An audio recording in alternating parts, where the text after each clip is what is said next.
Hey folks, it's Jang here from ultimaterc.com. I'm just going to take you through real quick the simple process of gluing up short course tires for 1/10 scale short course trucks. First thing that I always do to prepare for gluing up tires of any sort is to take out the inserts and just put them aside. I'm just going to pull all of them out. I need to get these out so that I can go clean these tires. Tires usually come out with a little bit of molding compound, mold release compound or something else on the outside, a little bit of oil, a little bit of powder or other things. It always helps to have a perfectly clean surface to glue everything up so that the glue can really get a good attachment to the underlying surface. These are brand new wheels, so they don't need to be washed. I'm going to go ahead and take all of these tires to the sink off camera and give them a good thorough wash with warm or hot water with simple green, and then I will rinse them off completely, dry them, and bring them back. There's one more thing that I always like to do is just check around the bead, just check around all of the surface that's going to get glued and make sure there isn't any aberrant rubber surface there. There are no bubbles, there's no extra flashing that's just kind of hanging off little flaps of rubber that are going to get in the way of having a nice even adhesion all the way around. I want this to be smooth. If you see something weird, you just cut it off, and don't be afraid to take a little bit more than you need. It's better to have a little bit of an indent rather than having something that sticks out, because something that sticks out is going to make it just it's going to glue together wrong, whereas if you just have a little indentation, it's just going to be a tiny little area where you don't have adhesion, and everything else will make up for it.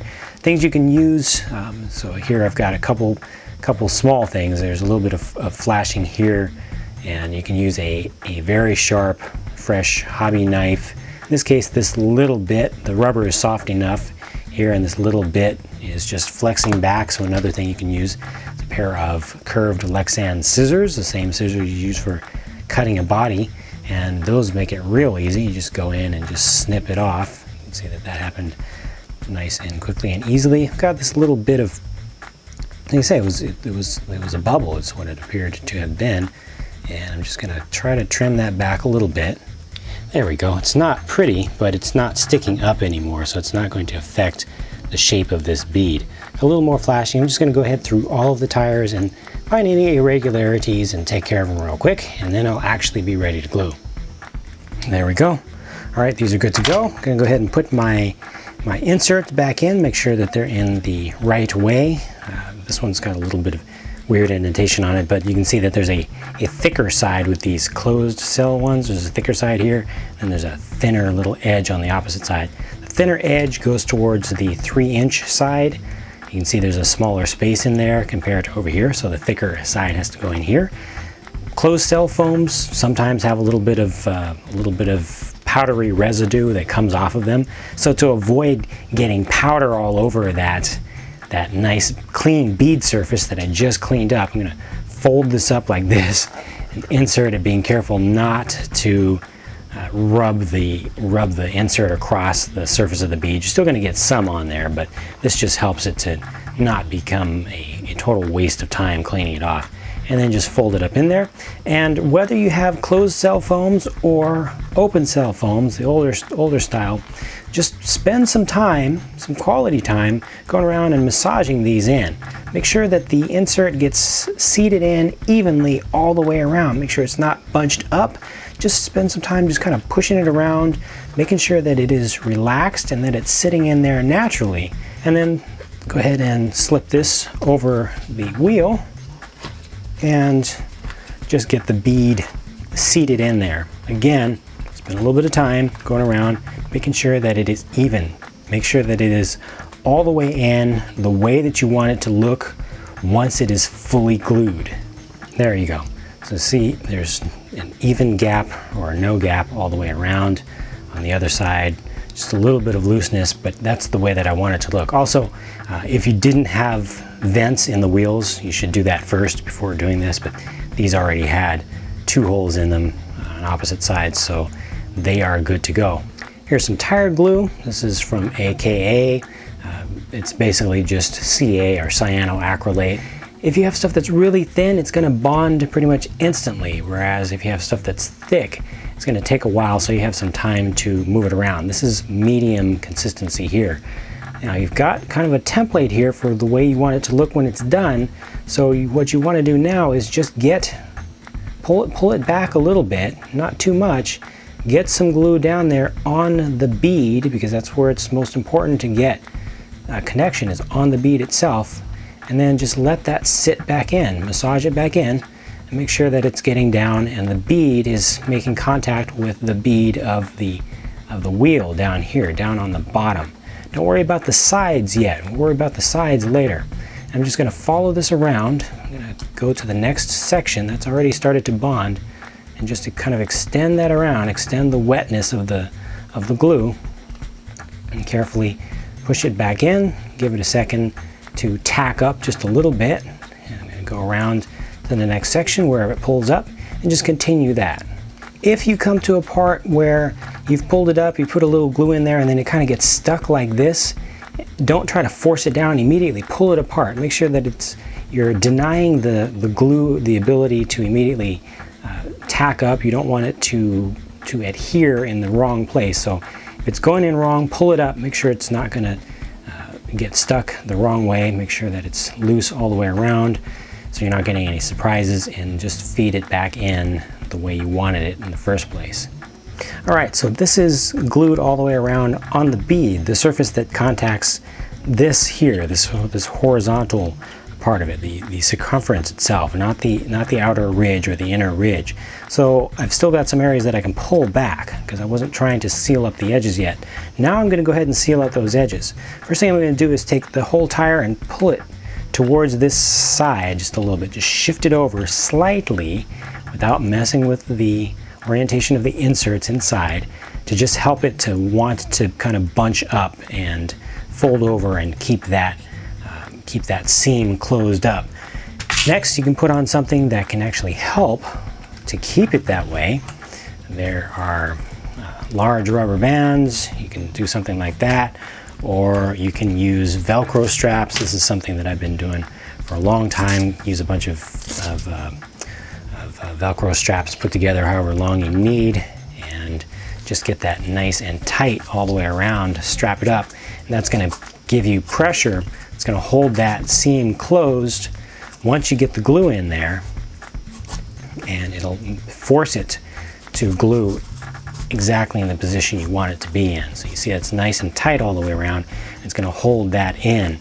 Now it's a similar process. Pull back the bead, get a little bit of glue in there, and push it back. This time I'm actually going to hold it down just a little bit longer, because now I really want to make sure that it's getting sealed up along that edge. You can push some of the excess glue around. It just helps it to evenly distribute, and actually gets it to cure up more quickly. But just make sure you go all the way around. Make sure that it's getting full contact, tire on wheel, not leaving any gaps. When I'm done going all the way around, I generally like to go around just one more time with just a little bit more glue all the way around one time, so it's all the same age of glue, just as a little bit of final sealant and filler. And now that's going to cure up all nice. I'm going to do the finger trick with it just to make it more smooth, but that is going to have good adhesion down in the bottom of the bead, so it's going to be resistant to ballooning or ballooning off the tire or off the wheel. It's going to be resistant to just coming off entirely. It's also going to be resistant from rolling over on the sides, because these sides are sealed up. So when you go through a turn and you've got a lot of sideways force on the tire, it's going to be holding as well as it can reasonably. And then don't forget about the other side. The other side is going to be the exact same sort of deal, maybe a little bit trickier with just a smaller diameter. You've got a little bit less room for tolerance, so be a little bit more careful with it. Again, pull back a little bit, get glue just on the bottom surface of the bead. You don't want it to get stuck on the sides, and then work it back in, right back, so that it doesn't even look like it was glued at all. give that a second or 2 or 3 to tack up, to start to cure up a little bit so that it's going to hold. Then pull up the next section as close as you can to that, get a little more glue on it, and just repeat the same process that you did on the other side. Then again, once you've got it done on the bottom surface, then you're going to follow up and start doing the edge. And that's it. Lather, rinse, repeat 3 more times, and you'll have a full set of short course wheels and tires that are fully glued up well, with the beads adhered much better than most pre-glued, pre-assembled wheel tire sets that you'll get from most manufacturers. This is glued around the bottom, it's glued around the edge. Those beads are not going to come apart. The seams are not going to show up when you least expect them to. You're not going to end up with bits of dirt and mud and grime and little sand pebbles and stuff getting stuck in the edges and just helping to work the whole thing apart. If your glue is good and you washed the tire in advance, this is going to stick together as well as it possibly can until you want it to come off. And once you've used up your tires and you're ready to reuse your wheels, you don't want to have to throw away your wheels. You want to put new tires on them. I've got several videos that I've done on how to safely remove tires from wheels so that you can reuse either. So check those out, look for them on my channel. Thanks for watching, hope that was useful for you. I did rush through this a lot because most folks don't like to be patient and watch slow videos. You want them to be as fast as they can be. As you saw, that one was already a little bit long-winded as it was, but if you go about this process more slowly, you can actually get that bead to look more neat than I did here. This is a little bit more functional, but you can be more careful with the glue, not getting it spilling around the edge. Don't use the finger trick. As long as you have fairly fresh glue, it will seal up nicely. Don't use any excess, and it'll look a little bit better than this one ended up.